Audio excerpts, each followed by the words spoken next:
रुद्रप्रयाग की खबर के साथ शुरुआत करते हैं और अपडेट देते हैं आपको। केदारनाथ धाम यात्रा मार्ग पर भूस्खलन हुआ। भारी बारिश के चलते सोनप्रयाग में भूस्खलन हुआ था। मलबे की चपेट में कई तीर्थयात्री आए। 5 तीर्थयात्रियों की मौत हो गई है। 3 तीर्थयात्री घायल हैं, जिनको अस्पताल में इलाज के लिए भर्ती किया गया है। सोनप्रयाग के पास मार्ग बाधित है और आवाजाही के लिए अब सुचारू हो गया। ये अपडेट है कि सोनप्रयाग के पास बाधित हुआ मार्ग आवाजाही के लिए अब सुचारू हो गया है। लेकिन ये बड़ी दुखद घटना हो गई। भारी बारिश बीते रोज हो रही थी और कल देर शाम को यहाँ पर मलबा आने से भारी बारिश के चलते सोनप्रयाग में भूस्खलन हुआ था। 5 लोगों की मौत हो चुकी है, जबकि 3 लोग यहाँ पर घायल हुए हैं, जिनको अस्पताल में भर्ती किया गया। तो 5 तीर्थयात्रियों की मौत की दुखद खबर सामने आई है। लगातार हो रही बारिश के बाद यहाँ पर मलबा आ गया था।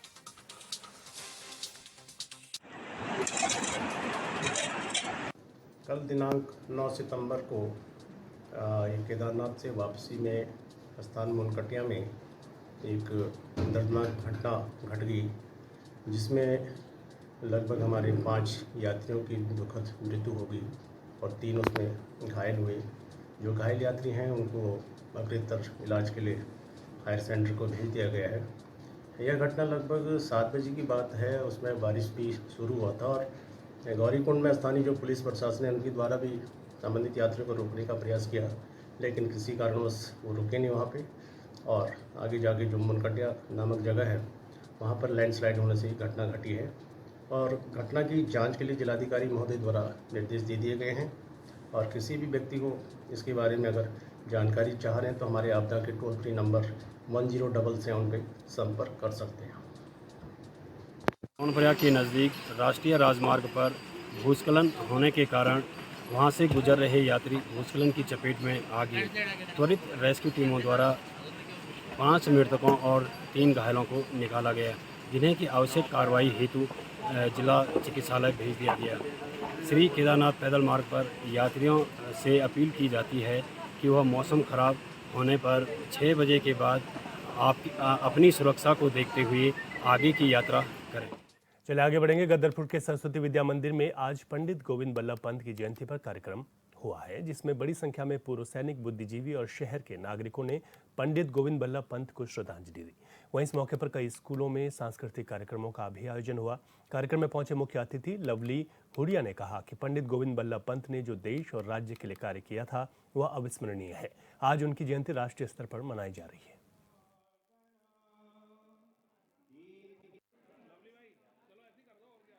भारत रत्न पंडित गोविंद बल्लभ पंत जी की जयंती मना रहे हैं।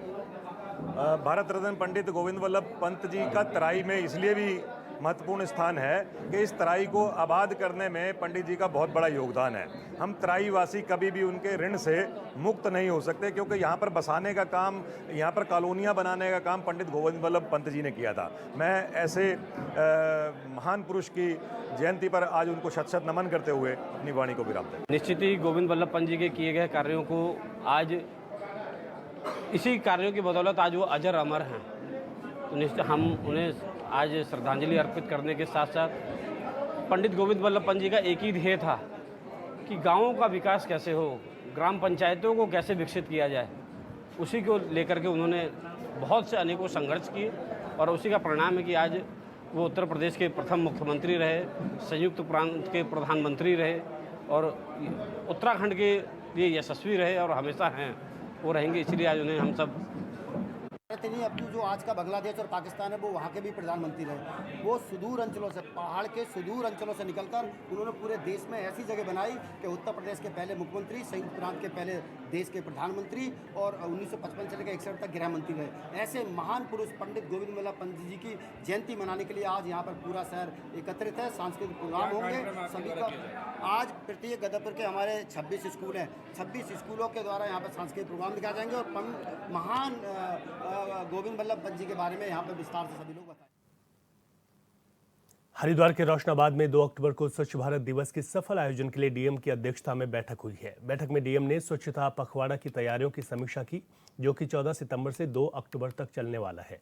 बैठक के दौरान डीएम ने बताया कि स्वच्छता पखवाड़े के अंतर्गत जिले के कई कार्यक्रमों का आयोजन होगा, जिनका उद्देश्य सफाई को बढ़ावा देना है।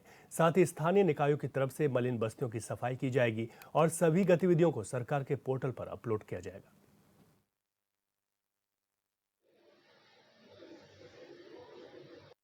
मनाया जाना है और ये 14 सितंबर से लेकर के 2 अक्टूबर तक लगातार चलेगा। तो इस पखवाड़े में जो है बहुत सारे कार्यक्रम होने हैं। ये 14 सितंबर से लेकर के और लास्ट तक चलेगा सितंबर।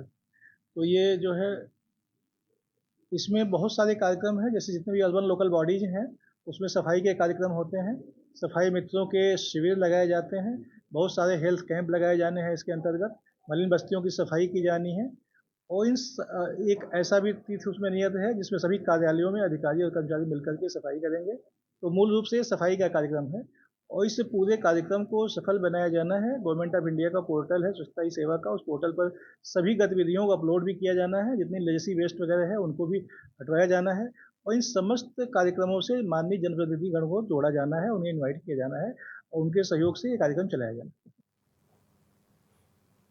जलग्रांट में बीजेपी नेताओं पर फायरिंग के मामले को लेकर बीजेपी नेताओं ने डोईवाला कोतवाली में धरना प्रदर्शन किया है। इस दौरान उन्होंने कहा कि मामले में मुकदमा दर्ज करने में पुलिस देरी कर रही है। वहीं बीजेपी नेताओं के विरोध को देखते हुए पुलिस ने वकीलों के खिलाफ मुकदमा दर्ज कर जांच शुरू कर दी है।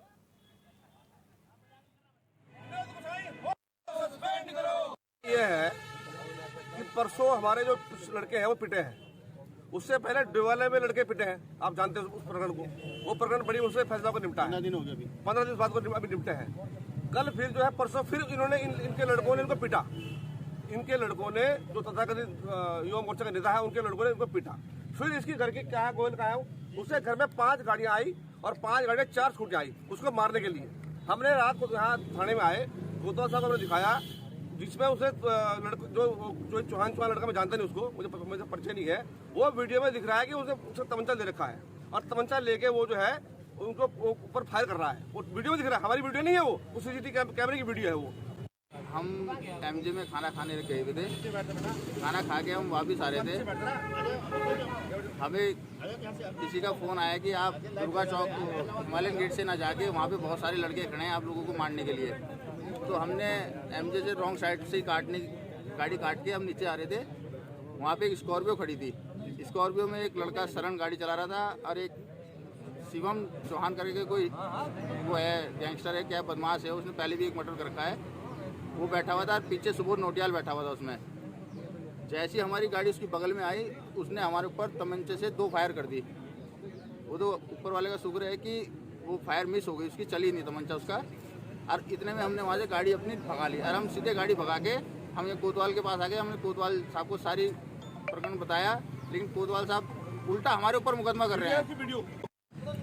कल रात एक घटना हुई जिसमें शुभम चौहान नाम का एक अपराधी, जो पहले भी अपराध में संलिप्त था और जिसका पहले भी इतिहास रहा है कि उसने खून किया है किसी का, और उस व्यक्ति द्वारा हमारे कार्यकर्ताओं के ऊपर पिस्टल तानकर गोली चलाने का प्रयास किया गया, जो वीडियो में हमें साफ दिखाई दे रहा है। लेकिन डोईवाला कोतवाल को हमने कल रात तहरीर देने के बावजूद भी डोईवाला कोतवाल द्वारा कोई कार्रवाई न करके उसमें और इतिश्री कर दी गई इस सारे प्रकरण की। जबकि हमारा मांग ये थी कि उन लोगों को आप अरेस्ट कीजिए, उनसे पूछताछ कीजिए कि उनके साथ कौन कौन लोग शामिल थे। हमारा यही मांग थी, जिसके लिए कि कोतवाल साहब ने ढंग से बात करने को हमसे तैयार नहीं है और ना हमें सही से जो हमने हमारी बातें थी, जो हमारी मांगे थी उनसे, उसे हमें समझाने में सक्षम नहीं है कोतवाल साहब। और इस वक्त लखनऊ से बड़ी खबर आ रही है। बसपा सुप्रीमो मायावती का एक्स पर पोस्ट लिखा है। उन्होंने लिखा कि जातीय जनगणना और आरक्षण को लेकर उन्होंने पोस्ट किया है। उन्होंने कांग्रेस पर सवाल उठाए तो मायावती ने एक्स पर पोस्ट किया। जातीय जनगणना और आरक्षण को लेकर उन्होंने पोस्ट किया है। मायावती ने कांग्रेस पर कई सवाल उठाए।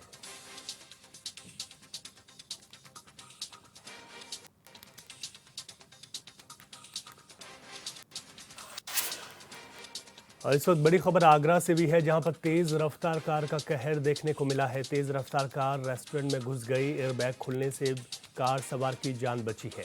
आगरा हरि पर्वत के संजय प्लेस पे ये पूरी घटना हुई, जहां पर एक तेज रफ्तार कार रेस्टोरेंट में घुस गई। गनीमत ये रही कि एयरबैग खुल गए, जिससे कार सवार की जान बच गई।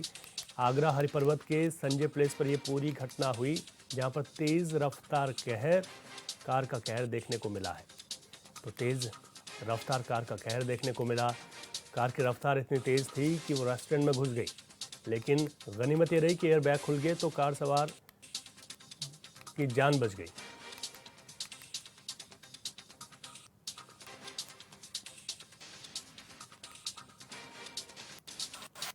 और कानपुर से इस वक्त आपको बड़ी खबर बता दें, जहां पर घूस लेते हुए हेड कांस्टेबल शहनवाज खान को गिरफ्तार किया गया है। यूपी सतर्कता अधिष्ठान कानपुर ट्रैप टीम ने इसको दबोचा।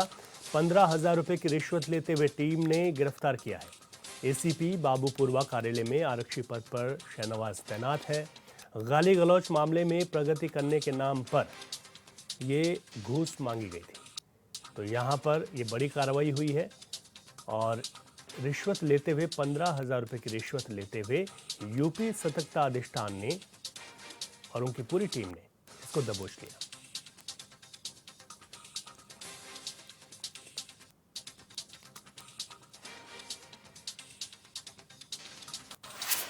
बड़ी खबर इस वक्त अमेठी से भी है, जहां पर एसडीएम ने पेशकार को एंटी करप्शन टीम ने दबोचा है। कोर्ट के अंदर से गिरफ्तारी का वीडियो सामने आया है।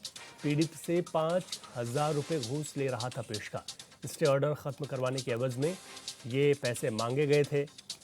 आपको बता दें कि सोमवार को फैजाबाद की टीम ने गिरफ्तार किया था। अमेठी तहसील परिसर का ये पूरा मामला है, जहां पर सोमवार को फैजाबाद की टीम ने उसे गिरफ्तार किया था, जिसका वीडियो भी अब सामने आया। तो घूस लेने का ये पूरा मामला है, जिसमें एंटी करप्शन टीम ने कोर्ट के अंदर से गिरफ्तारी की थी।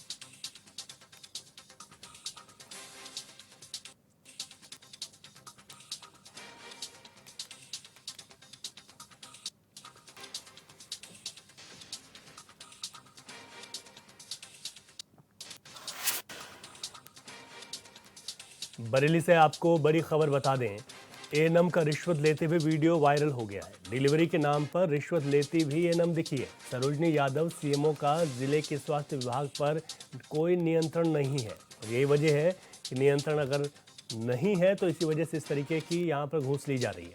सिरौली थाना क्षेत्र के प्राथमिक स्वास्थ्य केंद्र सिरौली का ये पूरा मामला है, जिसका ये वीडियो वायरल हुआ है।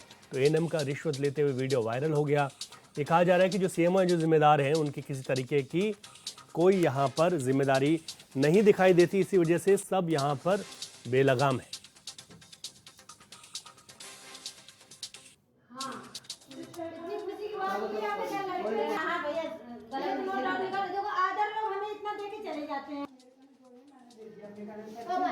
वो तो शाम को 9 बजे आएगा दिल्ली से। आगे बढ़ेंगे। लखनऊ स्थित लोक भवन सभागार में नियुक्ति पत्र वितरण कार्यक्रम का आयोजन किया गया, जहां कार्यक्रम में पहुंचे मुख्यमंत्री योगी आदित्यनाथ ने 647 वन और वन्यजीव रक्षक और यूपी प्रदूषण नियंत्रण बोर्ड में नियुक्त 41 अवर अभियंताओं को नियुक्ति पत्र दिए हैं। बता दें कि वन रक्षकों को नियुक्ति पत्र मिलने के बाद वन रक्षक और वन्यजीव रक्षक के पद पर कुल 1181 युवाओं की भर्ती हो जाएगी। यह रक्षक वन्यजीव और मानव संघर्ष को रोकने में बड़ी भूमिका का काम करेंगे।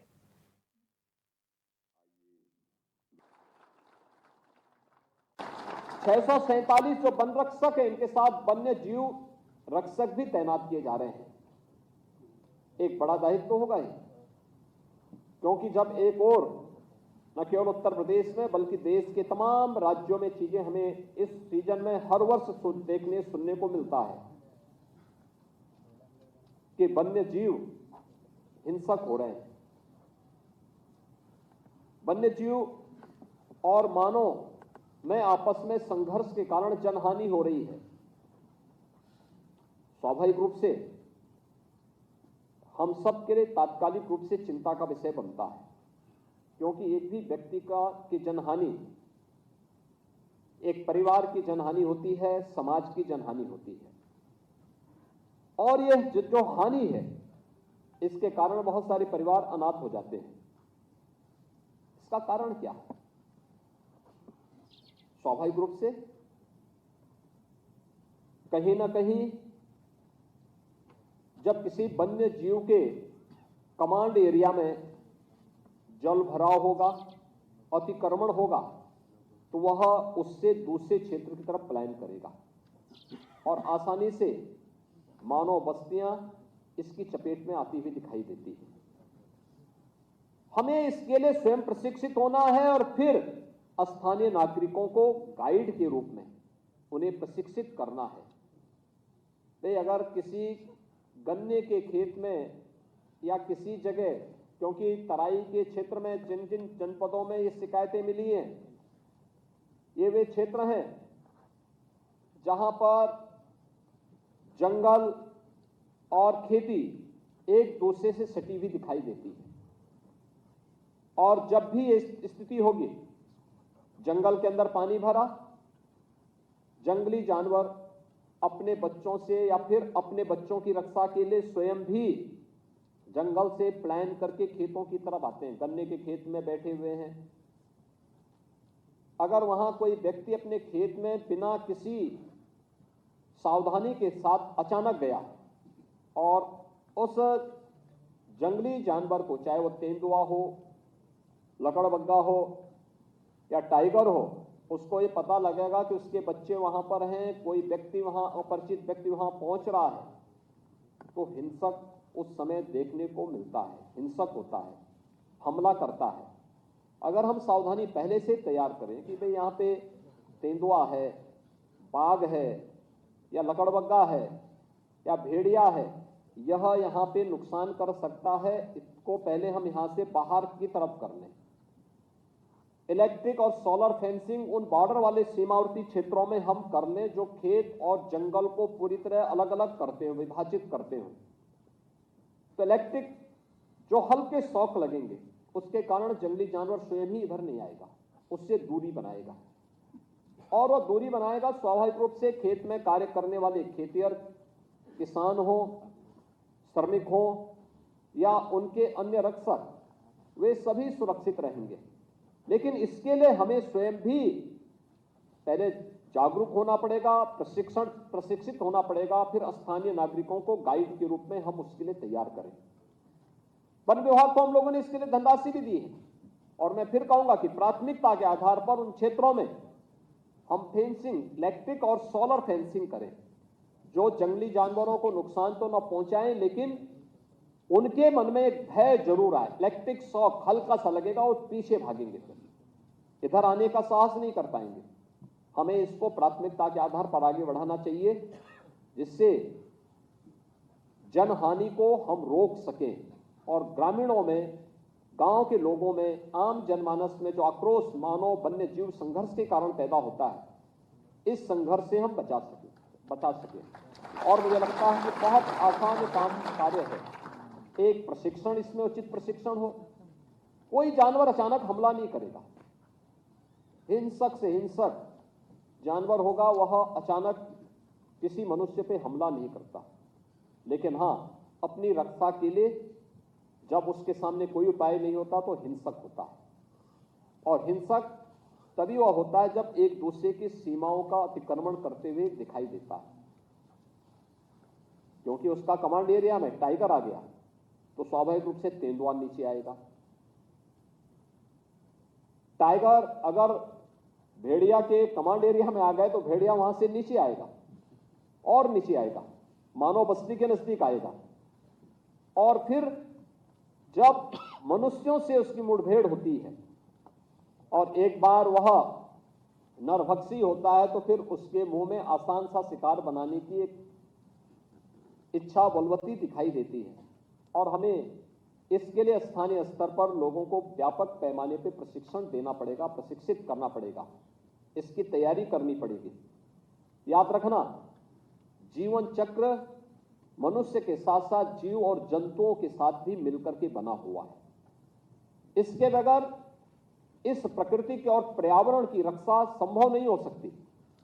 हर व्यक्ति एक दूसरे पर, हर जीव एक दूसरे पर आश्रित है और इस जीवन चक्र को मानते हुए इसको संरक्षित करने के लिए किए जाने वाले प्रयासों की दिशा में हमें आगे बढ़ना पड़ेगा। और मुझे बताते हुए प्रसन्नता है कि मानव वन्य जीव संघर्ष को उत्तर प्रदेश पहला राज्य है जिसने आपदा की श्रेणी में घोषित करते हुए जनहानि होने पर 5 लाख रुपए की व्यवस्था देने की व्यवस्था की है। सुल्तानपुर एनकाउंटर मामले को लेकर अब पूर्व डीजीपी बृजलाल का भी बयान सामने आया है। बृजलाल ने अखिलेश यादव पर सवाल उठाते हुए कहा कि अखिलेश जी, आप भूल गए हैं कि आपकी सरकार आतंकवादियों के केस वापस लेती थी। अखिलेश यादव जी ने सुल्तानपुर में एक पुलिस मुठभेड़ पर उंगली उठाई है, क्योंकि उसमें जो मारा गया बदमाश है वो यादव है, जिसने एक सर्राफ के यहाँ डकैती डाली। 1 करोड़ से ज़्यादा की संपत्ति लूटी गई, उसमें 20 किलो चांदी बरामद हो चुकी है। अखिलेश जी, आप तो अपराधियों की राजनीति करते हैं। अरे आप तो आतंकवादियों की राजनीति करते हैं। भूल गए जब 2013 में आपने 14 चार्जशीट आतंकवादियों के वापस लिए थे, जिसमें रामपुर अटैक में 2 पाकिस्तानी थे। आपके कार्यकाल में एसपी मुकुल द्विवेदी मारे गए, संतोष यादव थानाध्यक्ष मारे गए, और मारने वाला कौन था? राम वृक्ष यादव और उसका गैंग, जिसको आप ही के परिवार में जवाहर बाग में बसाया था। उत्तराखंड सरकार की कैबिनेट मंत्री रेखा आर्य ने यूपी के बरेली में मुकदमा दर्ज कराया है। IG range doctor Rakesh Singh के आदेश पर बारादरी थाने में ये केस दर्ज हुआ है। मंत्री रेखा आर्य ने कल्पना मिश्रा उर्फ कल्पना चतुर्वेदी और डॉक्टर आरसी पांडे के खिलाफ मुकदमा दर्ज कराया। मंत्री का आरोप है कि कल्पना मिश्रा और डॉक्टर आरसी पांडे उनके और उनके पति के नाम पर दुरुपयोग कर अवैध पैसा वसूल कर रहे थे। रेखा आर्य का आरोप है कि महिला ने उनके 7 लाख रुपए और एक सोने की माला भी चोरी कर ली।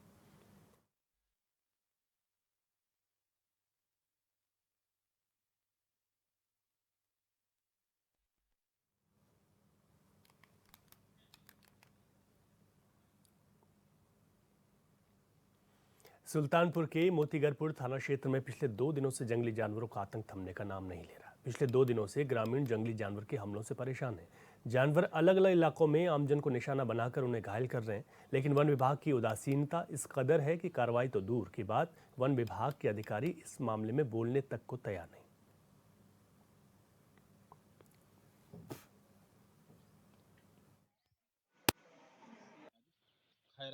निवासी हूँ।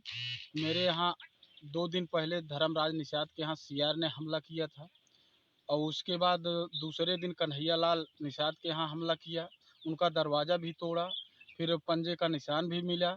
आज तीसरे दिन हमारे लालती वाइफ आप शिवराम कनौजिया के यहाँ एक बकरी थी, लगभग 10 महीने की, उसे खा डाला। वो पूरा थोड़ा बचा है, सीने से बचा हुआ है, और गटई उटई उसका पूरा खा डाला है।